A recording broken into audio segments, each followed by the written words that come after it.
My name's Jasmine. I am an award-winning artist. I own a full-service art studio, so that means my work includes everything from murals, street art, public art programming.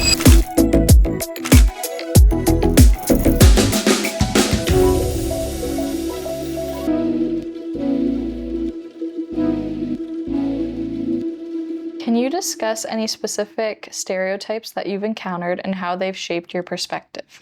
hmm Yeah, I mean, definitely. I am an Indian woman who has lived in Moulton, Etobicoke, Brampton, now Toronto, and I'm a full-time artist. So I've heard just about all the stereotypes there are to hear. And I feel like all of these labels, they come with, like preconditions. Like, what does it mean to be a South Asian woman? Well, some people will tell you it means to be very meek and reserved. Other people will tell you that being from Brampton means your mannerisms are a certain way. And I think all of these things are just stories that we tell one another and we keep reinforcing.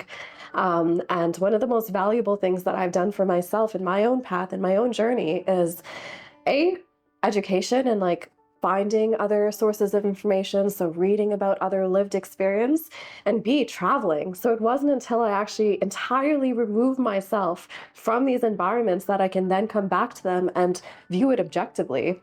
Because otherwise, what we think it means to be somebody from Brampton or what we think it means for somebody to be a brown person, like those things just don't hold true when you zoom out and you have a large enough perspective, and you get that through traveling, you get that through education. As a leader or influencer in your community, what steps do you take to ensure inclusivity and representation in decision-making processes related to women's empowerment? Great question. So when it comes to women's empowerment, first and foremost, I think we need to be able to hold space and make sure that we're understanding not everybody has the same mode of communication that they're comfortable with. So not everybody is going to be comfortable just raising their hand and be like, okay, I have a very strong opinion about this and it's perfectly articulated right now.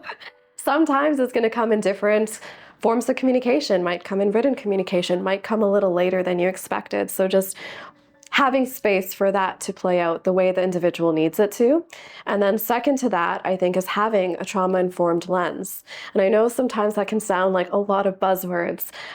So I'll just use a personal anecdote. For so many years through my high school and my elementary school, I was disassociated. And a lot of that just had to do with things that were going on at home, so I wasn't able to show up in a way that was very present. And I know there were a few times where I was reprimanded by teachers for, like, I remember one time my French teacher was like, called me out in front of the entire class and said, Jasmine, are you bored?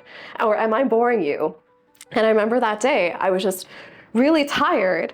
I didn't have enough energy and I was just trying to stay awake, and I guess I wasn't doing a good job at it. I was not trying to be disrespectful at all, and I was like a shy kid. I did not want to be called out to begin with, so I would have never done anything like that to draw attention to myself. But because from his lens, he took it from as blatant disrespect, it stayed with me for a number of years of okay, I need to pretend to show up in this way so that I'm not reprimanded like that in public. And it did affect, I think, some of my public speaking down the road in high school. So I think having that trauma-informed lens and being okay, you know what? Maybe this, the student, maybe this person, maybe they're just not showing up the way they would normally if their conditions, if the conditions were great and if all their needs were met. So what can we do to address this person as an individual and kind of cater to where they're at right now, and just realize it's usually not personal. And I think if we come to things with that level of personability, I think that's when we start humanizing people and actually understanding their personal stories in a way that matters. How has your cultural background influenced your leadership style, and what aspects of it do you believe are particularly beneficial in fostering empowerment? Growing up a minority, I think what you really become attuned to is basically how we marginalize people. So my own personal leadership style and my own personal just way of doing business, way of being a human being in this world, I like to consider like all of the things that went into making this person them, right? We have so many different intersections of language, of culture, and I think those are our superpowers. So I think about myself and I think about the experience that I have, like English, was my first language, but also I know Punjabi, I know Hindi, and knowing those languages, like it benefits me.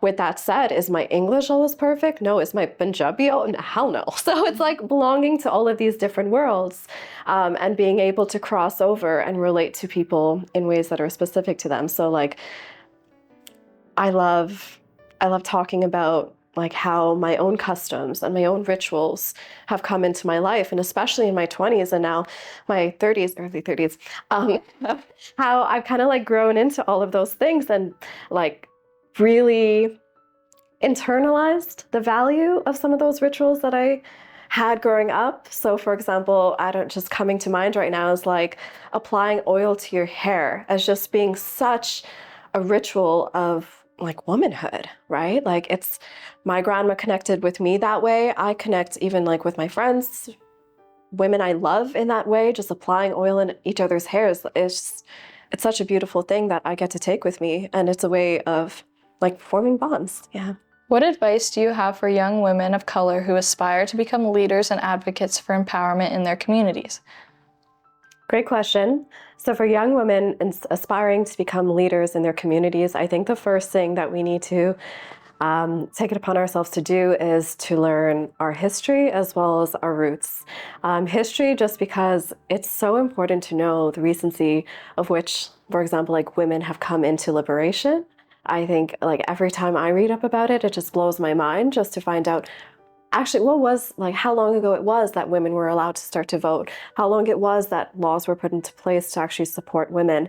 And then that puts so much into perspective, right? Even reading back to like the agricultural revolution and how that's been hypothesized to change the way that our gender norms today are actually playing out in society.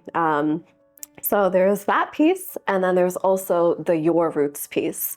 So personally in my own journey, like the last several years, the last decade has been an exploration of like, okay, like, you know, in India, what was my mother's life like? What was my grandmother's life like?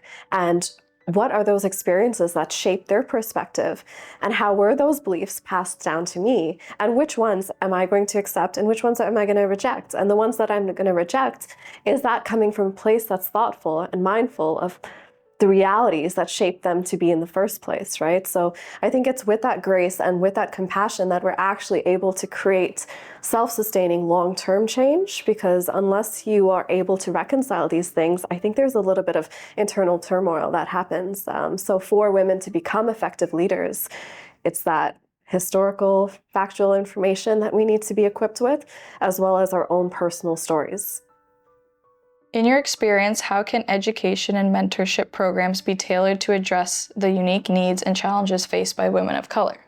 I think in settings such as academia, what we need to be doing is bringing in people who have lived experience. So women of color who have gone through the path and maybe just have a few years ahead. And so they're able to see some of the challenges that might arise, some of, let's say, discrimination or being undermined or not fully owning your value. And they're able to speak to the ways that they've been able to rectify that in their own lives, you know? So I know personally, like I have a whole toolbox of things that I do now to make sure that I'm at my best physically, mentally, emotionally, spiritually, all of these things. But that's a toolbox that I've created over years, you know, and if I'm able to even have 2 or 3 things of those things that I do resonate with somebody, well, that's 2 or 3 things that they're now introduced to earlier than I was. And I think that's the way, like, yeah, again, like everything we do should be so that the generation that comes after us, that the people that come after us does better than us. So if I can let somebody know, hey, I started meditating when I was like 20 and now it's become such a great habit and it's such a cornerstone to my life. It's allowed me to create focus, which pays dividends in my career, in my personal life, in all of these ways. But that practice, I practiced for this amount of time, and I picked up at that age because at that time it hadn't been introduced to me prior. So small things like that. I think are important. If you had one piece of advice to give the next generation of learners, what would it be? For the next generation of learners, I think it's so important for us to learn how to leverage our technology as opposed to being led by it. So I just finished reading the book Stolen Focus, and wow, like it really puts in no uncertain terms like exactly how these are billion-dollar technologies and industries, and they are vying for our attention.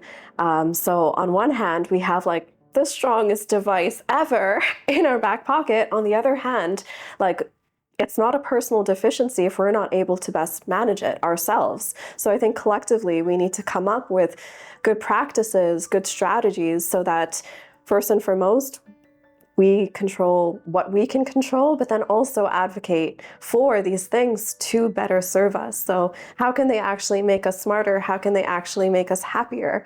You know, and once we're able to actually get a hold on that technology and be using it well, I think there's no limit to how smart we can be, how beautifully it can integrate into our lives, but we do have to be deliberate about it. What is one thing that you are unlearning right now?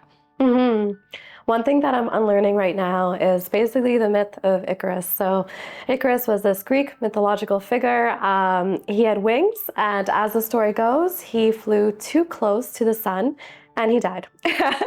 And there are so many different versions of this story that we're told, and especially as women, it's like if you get too big, if you are too much, you're just, you know, it's somehow like going to threaten your fatality and everybody around you. And I think so much of that is born of fear, but then we internalize that fear and we think, oh, I don't want to get too smart. I don't want to get too, you know, like whatever it is, successful, like well-versed in this, da da da da da. And we have, again, like so many different ways of badgering this into especially women's heads that I'm personally trying to unlearn. And I'm trying to teach myself that, okay, you know what? And I know this through lived life experience, but the bigger that I get and the more that I hold that aspiration for myself and I say like, you know, you can aspire to be the best that you can physically, mentally, in all of these ways. And the more you get there, the bigger life gets and the more opportunities you're presented. And I think that myth of things not being able to hold you because you flew too close to the sun, I'm unlearning that as we go. Yeah.